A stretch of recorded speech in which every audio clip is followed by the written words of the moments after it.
അവിടെ സർവീസിന് കൊടുത്തിട്ട് വീക്കായിട്ടുള്ള സെല്ല് ഐഡൻറ്റിഫൈ ചെയ്തിട്ട് എന്ത് ചെയ്യാം, ഇൻഡിവിജ്വലായിട്ട് ഓരോന്നും മാറ്റി കഴിഞ്ഞാൽ നമ്മൾ ഈ ഒരു പ്രോബ്ലത്തെ ഓവർകം ചെയ്യും. 1 ലക്ഷം ഓടി വണ്ടിയല്ലേ, അപ്പോൾ അതിൻ്റേതായുള്ള വൃത്തികേട് ഇതിനകത്ത് കാണുന്നുണ്ട് കേട്ടോ.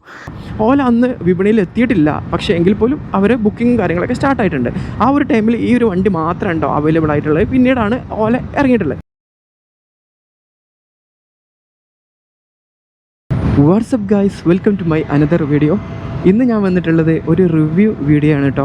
സാധാരണ റിവ്യൂ വീഡിയോ അല്ല, ഇതൊരു ഓണർഷിപ്പ് റിവ്യൂ ആണ് കേട്ടോ. അതിലേറെ ഉപരി ഇത് 1 ലക്ഷം ഓടിയിട്ടുള്ള ഓണർഷിപ്പ് റിവ്യൂ ആയിട്ടാണ് ഞാൻ ഇന്ന് വന്നിരിക്കുന്നത്. അപ്പോൾ വണ്ടിയെക്കുറിച്ച് പറയുകയാണെന്നുണ്ടെങ്കിൽ ഇത് എൻ്റെ സ്വന്തം വണ്ടിയായിട്ടുള്ള ഏതർ 450X ആണ്. ഏകദേശം 3 വർഷം മുന്നേ ആണ് കേട്ടോ ഞാനിത് വാങ്ങുന്നത്. ഞാൻ കറക്റ്റ് പറഞ്ഞു കഴിഞ്ഞാൽ 2021.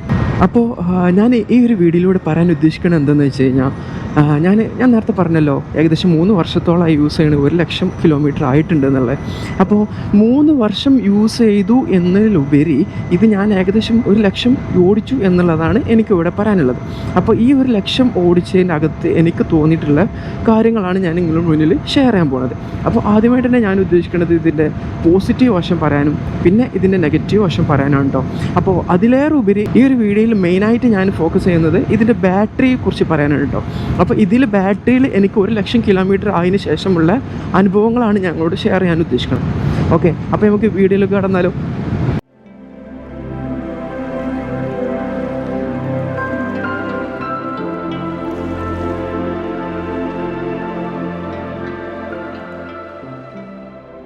അപ്പോൾ ആദ്യം തന്നെ നമുക്ക് ഇതിൻ്റെ പോസിറ്റീവ് വശം നോക്കിയാലോ.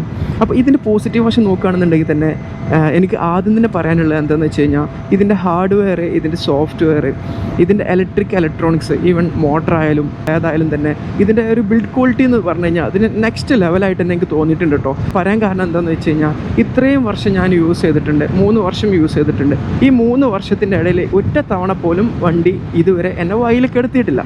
അതായത് വയലിൽ കെടുത്തി എന്നെ നാറ്റിച്ചിട്ടില്ല എന്ന് തന്നെ പറയാം. അപ്പോൾ ആ ഒരു എക്സ്പീരിയൻസ് എന്ന് പറഞ്ഞു കഴിഞ്ഞാൽ വളരെയധികം അതിൽ കൊണ്ടുവന്നിട്ടുള്ള ഒരു ബിൽഡ് ക്വാളിറ്റിയും പറയാതിരിക്കാൻ വയ്യ കേട്ടോ. അത്രയും ബിൽഡ് ക്വാളിറ്റി തന്നെയാണ് ഇതിനകത്ത് കൊണ്ടുവന്നിട്ടുള്ളത്. പിന്നെ അടുത്തതായിട്ട് എനിക്ക് പറയാനുള്ളൊരു പോസിറ്റീവ് എന്താണെന്ന് വെച്ച് കഴിഞ്ഞാൽ, ഇതിൻ്റെ ഒരു എയറോഡൈനാമിക്സ് ഡിസൈനാണ് കേട്ടോ. അതായത് ഞാനിപ്പോൾ ഓടിക്കുന്നത് റൈഡ് മോഡിലാണ്, നോക്കിയാൽ കാണാൻ കഴിയും, റൈഡ് മോഡിലാണ്. ഇതിനെ ഞാൻ വാർപ്പ് മോഡിലേക്ക് മാറ്റി കഴിഞ്ഞാൽ ഏകദേശം എനിക്ക് ഒരു 90 മുതൽ 100 വരെയുള്ള ഒരു സ്പീഡ് എനിക്ക് റീച്ച് ചെയ്യാൻ കഴിയും. അപ്പോൾ ആ ഒരു ടൈമിൽ ഉള്ള ഒരു വിൻഡ് ബ്ലാസ്റ്റ് സാധാരണ ഒരു സ്കൂട്ടി ഓടിക്കുന്ന ഒരാൾക്ക് മനസ്സിലായിരിക്കും. അപ്പോൾ നല്ലോണം കുറവായിട്ട് തന്നെ എനിക്ക് ഫീൽ ചെയ്തിട്ടുണ്ട് കേട്ടോ. അപ്പോൾ അതാണ് എനിക്ക് രണ്ടാമത് പറയാനുള്ള ഒരു പോസിറ്റീവ്. അപ്പോൾ ഇത്രയും കാര്യങ്ങളാണ് എനിക്ക് പോസിറ്റീവിനകത്ത് ഞാൻ കണ്ടിട്ടുള്ളത്. പിന്നെ നെഗറ്റീവ് പറയുകയാണെന്നുണ്ടെങ്കിൽ ഒരുപാടെണ്ണം ഉണ്ട് കേട്ടോ. അപ്പോൾ ഞാൻ നെഗറ്റീവിലേക്ക് കടക്കാം. എനിക്ക് ആദ്യം തന്നെ ഇതിൻ്റെ പറയാനുള്ളത് ഇതിൻ്റെ ഹാൻഡിൽ ബാറാണ്. ഇതിൻ്റെ ഹാൻഡിൽ ബാറിൽ വന്നിരിക്കുന്ന ഒരു ഹൈറ്റ് വളരെയധികം ഷോർട്ടാണ് കേട്ടോ. അപ്പോൾ എന്നെ സംബന്ധിച്ചിടത്തോളം ഇത് എനിക്ക് വളരെയധികം നെഗറ്റീവായിട്ട് തന്നെ തോന്നിയിട്ടുണ്ട്. കാരണം എന്താണെന്ന് വെച്ച് കഴിഞ്ഞാൽ, ഞാൻ ഏകദേശം 170 സെൻറ്റിമീറ്റർ ഹൈറ്റുള്ള ഒരാളാണ്. അപ്പോൾ ഈ ഒരു ഹൈറ്റുള്ള ഒരാൾക്ക് ഈ ഒരു വണ്ടി ഒട്ടും കംഫർട്ടബിൾ അല്ല. അതായത് ഞാനിങ്ങനെ ഏകദേശം ഈ ഒരു വീഡിയോയിൽ കാണുന്നത് പോലെ ഞാനിങ്ങനെ കുനിഞ്ഞിരുന്നാണ് കേട്ടോ ഞാൻ വണ്ടി ഓടിക്കേണ്ടി വരാം. പിന്നെ അത് ഞാൻ ഓവർകം എങ്ങനെ ചെയ്യാമെന്ന് വെച്ച് കഴിഞ്ഞാൽ, ഇതിൻ്റെ സീറ്റ് ഞാൻ മാക്സിമം ബാക്കിലോട്ട് തന്നെ കയറിയിരിക്കേണ്ട ഒരു അവസ്ഥയാണ്. അപ്പോൾ എനിക്ക് പില്ലിന് വെച്ച് കൊണ്ടുപോകുക എന്ന് പറഞ്ഞു കഴിഞ്ഞാൽ വളരെയധികം ബുദ്ധിമുട്ടുള്ള കാര്യമാണ്. പിന്നെ സെക്കൻഡ് തിങ് ആയിട്ട് എനിക്ക് തോന്നിയിട്ടുള്ളത് എന്താണെന്ന് വെച്ച് കഴിഞ്ഞാൽ, ഇതൊരു കുട്ടി വണ്ടി കേട്ടോ. ഇതൊരു കുട്ടി വണ്ടി എന്ന് പറഞ്ഞാൽ കുട്ടി വണ്ടി എന്ന് തന്നെ പറയണം. കാരണം എന്താണെന്ന് വെച്ചാൽ ഇതിൽ ഒരു ബൾക്കിനെസ് ഫീൽ ചെയ്യണില്ല. പിന്നെ ഹൈറ്റിൻ്റെ കാര്യത്തിലാണെങ്കിലും ഇത് ചെറുത്, ഞാൻ നേരത്തെ പറഞ്ഞല്ലോ ഹാൻഡിൽ ബാറിൻ്റെ കാര്യം, അതാണെങ്കിലും ഇത് കുഞ്ഞ് ഹാൻഡിൽ ബാറാണ്, ഒരു താന്നിട്ടുള്ളൊരു ഹാൻഡിൽ ബാറാണ്. അപ്പോൾ ആ ഒരു അവസ്ഥയിൽ ഈ ഒരു വണ്ടി ഞാൻ ഏകദേശം ഞാൻ നേരത്തെ പറഞ്ഞല്ലോ 170 സെൻറ്റിമീറ്ററോളം ഹൈറ്റുള്ള ഒരാളാണ്.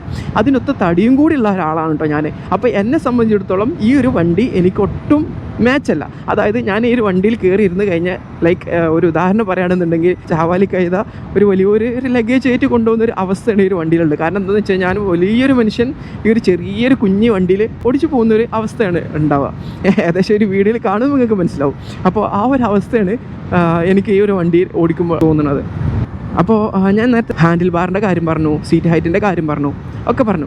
അപ്പോൾ എനിക്ക് 1-2 കാര്യങ്ങളോട് ഇതിൽ കൂടുതലായിട്ട് പറയാനുണ്ട് കേട്ടോ. കാരണം എന്താണെന്ന് വെച്ചാൽ, ഈ ഒരു വണ്ടി ഓലയായിട്ട് കമ്പയർ ചെയ്യുമ്പോൾ എങ്ങനെയാണെന്നുള്ളത് ഞാൻ പറഞ്ഞുതരാം. അതായത് ഞാൻ ഈ ഒരു വണ്ടി എടുക്കുമ്പോൾ മാർക്കറ്റിൽ അവൈലബിൾ ആയിട്ടുള്ളത് ഒന്ന് ഓലയും ഒന്ന് ഏതറുമാണ് കേട്ടോ.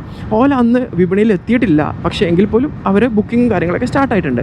ആ ഒരു ടൈമിൽ ഈ ഒരു വണ്ടി മാത്രമേ ഉണ്ടോ അവൈലബിൾ ആയിട്ടുള്ളത്. പിന്നീടാണ് ഓല ഇറങ്ങിയിട്ടുള്ളത്. അപ്പോൾ ഓലയിൽ ഈ ഒരു വണ്ടി ഞാൻ കമ്പയർ ചെയ്യുമ്പോൾ എനിക്ക് കൂടുതലായിട്ട് തോന്നിയിട്ടുള്ളത് ഓലയാണ് ഒന്നും കൂടി ഓടിക്കാൻ കംഫർട്ടബിൾ ആയിട്ട് എനിക്ക് തോന്നിയിട്ടുള്ളത്.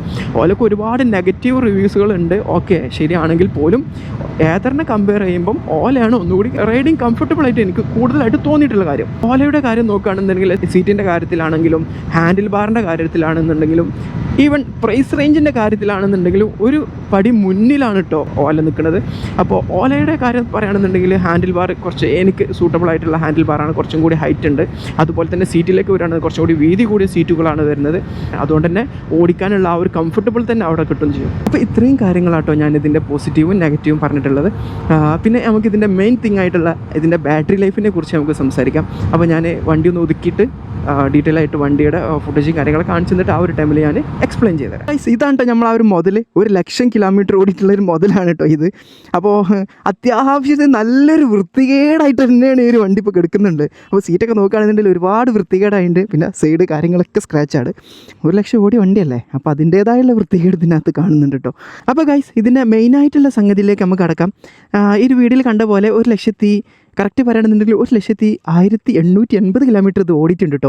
അപ്പോൾ ആ ഒരു അവസ്ഥയിൽ പറയുകയാണെന്നുണ്ടെങ്കിൽ ഇതിൻ്റെ ബാറ്ററി എനിക്ക് എത്രത്തോളം കിട്ടുന്നുണ്ട് ആ ഒരു സംഭവം നമുക്ക് പറഞ്ഞുതരാം. അപ്പോൾ നമുക്കൊക്കെ അറിയാമല്ലോ ബാറ്ററി ലൈഫിനെ പറ്റിയാണ് ഞാൻ കൂടുതൽ പറയേണ്ട ആവശ്യമില്ല. ഒരു ഐഫോൺ യൂസർ ആണ് എന്നുണ്ടെങ്കിൽ ബാറ്ററി ലൈഫ് എന്ന് പറഞ്ഞാൽ ഒരു പെർസെൻറ്റേജ് തന്നെ അതിനകത്ത് കാണാം. അപ്പോൾ നമുക്കറിയാലോ ഒരു ഫുൾ ചാർജിൽ എത്രത്തോളം നമുക്ക് ആ ഒരു ഫോൺ ഓൺ ആക്കിയിടാൻ പറ്റും എന്നുള്ളത്.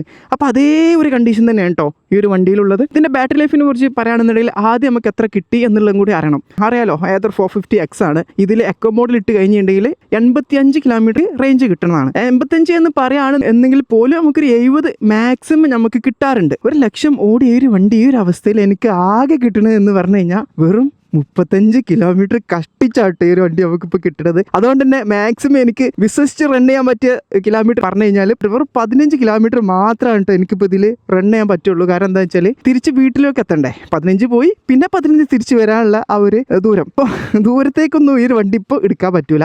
ബാറ്ററിനെ കുറിച്ച് പറയുകയാണെങ്കിൽ ഇതിനകത്ത് വരുന്ന ബാറ്ററി എന്ന് പറഞ്ഞാൽ ഓരോരോ ഇൻഡിവിജ്വൽ സെല്ലുകളായിരിക്കും. അപ്പോൾ ഓരോരോ സെല്ല് വീക്ക് ആണതിനനുസരിച്ച് നമുക്ക് ഇതിൻ്റെ മൈലേജ് അതിൻ്റേതായുള്ള ഒരു ഷോട്ട് ഉണ്ടാവും. അപ്പോൾ അതുകൊണ്ട് തന്നെ എനിക്ക് ഇതിൻ്റെ ബാറ്ററി റീപ്ലേസ് ചെയ്യുക അല്ലെങ്കിൽ ബാറ്ററി സർവീസ് ചെയ്യുക എന്നുള്ളത് എനിക്കിപ്പോൾ ചെയ്യാൻ കഴിയുള്ളൂ. പിന്നീട് ഞാൻ ഇതിൽ പറയാൻ ഉദ്ദേശിക്കുന്നത് എന്താണെന്ന് വെച്ച് കഴിഞ്ഞാൽ ഇതിൻ്റെ ബെൽറ്റ് ഡ്രിവൺ ആൻഡ് ബെൽറ്റാണ് കേട്ടോ. അപ്പോൾ ഇതിൻ്റെ ബെൽറ്റ് വരുന്നത് ഈ 1,00,000 കിലോമീറ്ററിനകത്ത് ഞാൻ ആകെ 2 തവണയായിട്ട് ഇതിൻ്റെ ബെൽറ്റ് മാറ്റിയിട്ടുള്ളൂ. പക്ഷേ ബെൽറ്റ് ഡ്രിവൺ ഞാൻ മാറ്റിയിട്ടുള്ളത് ആകെ ഒരു തവണ മാത്രമാണ് കേട്ടോ. അപ്പോൾ ഏകദേശം ഒരു തവണ ചേഞ്ച് ചെയ്യാമെന്ന് പറഞ്ഞു കഴിഞ്ഞാൽ 8,000 രൂപ വരുന്നുണ്ട് കേട്ടോ. അപ്പോൾ അങ്ങനെ 2 തവണ ഞാൻ ചേഞ്ച് ചെയ്തിട്ടുണ്ട് 1,00,000-നകത്ത്. അപ്പോൾ ഇത്രയേ ഉള്ളൂ. അപ്പോൾ ഓവറോൾ ഏതർ അടിപൊളി വണ്ടിയാണ്, പക്ഷേ ബാറ്ററി ലൈഫും കൂടി നമ്മൾ പരിഗണിക്കണം. അപ്പോൾ സെക്കൻഡ് ഹാൻഡ് എടുക്കാൻ ഉദ്ദേശിക്കേണ്ട ആൾക്കാർ ഒന്ന് ശ്രദ്ധിക്കുന്നത് നന്നായിരിക്കും. കാരണം എന്താണെന്ന് വെച്ച് കഴിഞ്ഞാൽ ഇതിനകത്ത് നമുക്ക് കിലോമീറ്റർ റേഞ്ച് കാണിക്കുന്നുണ്ട്, പക്ഷേ നമുക്ക് എന്ത് ചെയ്യണില്ല, ആ ഒരു കിലോമീറ്റർ റേഞ്ച് നമുക്ക് റൺ ചെയ്യാൻ പറ്റൂല. കാരണം എന്താ വെച്ച് കഴിഞ്ഞാൽ ആ ഒരു കിലോമീറ്റർ എത്തുമ്പോഴേക്കും ഇത് ബാറ്ററി പെട്ടെന്ന് തന്നെ ഡ്രോപ്പ് ആയിരിക്കും. ഇപ്പോൾ സെക്കൻഡ് ഹാൻഡ് എടുക്കുന്നവർ ഇതൊക്കെ കണ്ടറിഞ്ഞിട്ട് എടുത്താൽ മതി. അപ്പോൾ ഗൈസ് നമ്മൾ ഒരുപാട് കാര്യങ്ങൾ ഇന്നിവിടെ ഡിസ്കസ് ചെയ്ത് അതിൽ 1-2 സംഭവം കൂടി ഞാൻ പറഞ്ഞുതരാം. അതായത് ഇതിൻ്റെ ബാറ്ററിയുടെ പറ്റിയാണ്. ബാറ്ററി നമ്മൾ ഇൻഡിവിജ്വലായിട്ട് സർവീസ് ചെയ്യുകയാണെന്നുണ്ടെങ്കിൽ ഞാൻ നേരത്തെ പറഞ്ഞു ഇതിൻ്റെ ബാറ്ററി സെൽസുകളൊക്കെ ഇൻഡിവിജ്വലായിട്ടാണ് വരുന്നത്. അപ്പോൾ ഏതെങ്കിലും ഒരു സെല്ല് വീക്ക് ആയിട്ടുണ്ടെങ്കിൽ ആ ഒരു സെല്ല് മാത്രം നമുക്ക് മാറ്റി വെക്കാനുള്ള ഒരു ഓപ്ഷൻ ഇന്ന് നമുക്ക് അവൈലബിൾ ആയിട്ടുണ്ട്. നമ്മൾ കേരളത്തിൽ തന്നെ ഒരുപാട് സർവീസ് സെൻ്ററുകൾ എന്ത് ചെയ്യുന്നുണ്ട്, EV ബാറ്ററീസ് സർവീസ് ചെയ്യുന്ന ഏരിയകളുണ്ട്. അപ്പോൾ ഒന്നെങ്കിൽ നമുക്ക് എന്ത് ചെയ്യാൻ പറ്റും, അവിടെ സർവീസിന് കൊടുത്തിട്ട് വീക്കായിട്ടുള്ള സെല്ല് ഐഡൻറ്റിഫൈ ചെയ്തിട്ട് എന്ത് ചെയ്യാം, ഇൻഡിവിജ്വലായിട്ട് ഓരോന്നും മാറ്റി കഴിഞ്ഞാൽ നമ്മൾ ഈ ഒരു പ്രോബ്ലത്തെ ഓവർകം ചെയ്യാം. ഇനി അതല്ല മൊത്തമായിട്ടാണ് നമുക്ക് റീപ്ലേസ് ചെയ്യേണ്ടത് എന്നുണ്ടെങ്കിൽ നേരെ ഷോറൂമിൽ പോയിട്ട് മൊത്തമായിട്ട് റീപ്ലേസ് ചെയ്താൽ മതി. അതിന് ഏകദേശം ഒരു 10,000-60,000 രൂപ ചിലവാകട്ടോ. ആ ഒരു കാര്യം കൂടി ശ്രദ്ധിക്കണേ. ഇനി ഞാൻ ബാറ്ററി മൊത്തമായിട്ട് മാറ്റുകയാണെന്നുണ്ടെങ്കിൽ അഗൈൻ എനിക്ക് ഏകദേശം ഒരു 50,000 പോസിബിലിറ്റി ഞാൻ ഇനിയും കാണുന്നുണ്ട് ഈസി ആയിട്ട് റൺ ചെയ്യാനുള്ള. പറയാൻ കാരണം എന്താണെന്ന് വെച്ച് കഴിഞ്ഞാൽ ഇതിൻ്റെ പ്ലസ് പോയിന്റിൽ ഞാൻ പറഞ്ഞല്ലോ ഇതിൻ്റെ ബിൽഡ് ക്വാളിറ്റിയിൽ. അപ്പോൾ ബിൽഡ് ക്വാളിറ്റി തന്നെ കേട്ടോ അതിൻ്റെ ഒരു കാരണം. അപ്പോൾ ഇനിയും ബാറ്ററി നമുക്ക് മാറ്റി വെക്കുക എന്നുള്ള വെറുതായിട്ടുള്ള കാര്യം തന്നെയാണ്. അപ്പോൾ നമ്മൾ ഒരുപാട് കാര്യങ്ങൾ ഇവിടെ സംസാരിച്ച് വെച്ചിട്ടുണ്ട്. അപ്പോൾ ഇത്രയും കാര്യങ്ങളാണ് കേട്ടോ എനിക്കൊരു വണ്ടിയെക്കുറിച്ച് പറയാനുള്ളത്. അപ്പോൾ അടുത്ത വീഡിയോ വരുന്നത് വരെ ബൈ.